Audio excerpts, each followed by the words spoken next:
আসসালামু আলাইকুম সবাইকে। আমি মোহাম্মদ জাদ আছি আপনাদের সাথে। আজকে আমরা আলোচনা করব এসকিউএল এবং নোএসকিউএল এর যে পার্থক্য সেটা নিয়ে আমরা অলরেডি আলোচনা করে ফেলেছি। আজকে আমরা ইউজ কেস নিয়ে আলোচনা করব এবং কোনটা বেটার সেটা নিয়ে আমরা আজকে আলোচনা করব। তো ধরতে গেলে এসকিউএল এর যে ব্যাপারটা সেটা একটু ব্যাকডেটেড, অনেক জায়গায় বলা হয়। নোএসকিউএল কে অনেক মডার্ন বলা হয়, কারণ এটা দিয়ে social media, Real time application, streaming application সেগুলো রান করা যায় এবং সেগুলো খুব স্মুথলি রান করে। ওয়্যারএজ এসকিউএল একটু স্লো, যার কারণে রিয়াল টাইম যে অ্যাপ্লিকেশন, স্ট্রিমিং অ্যাপ্লিকেশন সেগুলো অ্যাভয়েড করা হয়। তবে আস্তে আস্তে এসকিউএল কিন্তু ইমপ্রুভ করছে।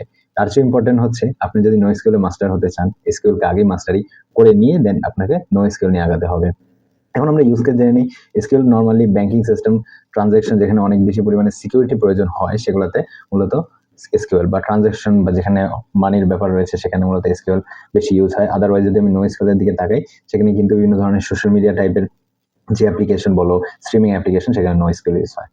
এছাড়া আপনি যদি এসকিউএল এবং নোএসকিউএল এর মধ্যে ইন ডিটেইলস আপনি ডিফারেন্স চান, উইদিন 3 মিনিটসে আমি কিন্তু অলরেডি একটা শর্টস আপলোড করেছি বা রিলস আপলোড করেছি, সেটা আপনি দেখে নিতে পারেন। আমি কমেন্ট বক্সে সেটা লিংক দিয়ে দিব। তো আজকে এই পর্যন্তই, দেখা হবে অন্য কোনো ভিডিওতে আরো ইম্পর্টেন্ট কোনো টপিক নিয়ে। সে পর্যন্ত ভালো থাকবেন, সুস্থ থাকবেন। আল্লাহ হাফেজ।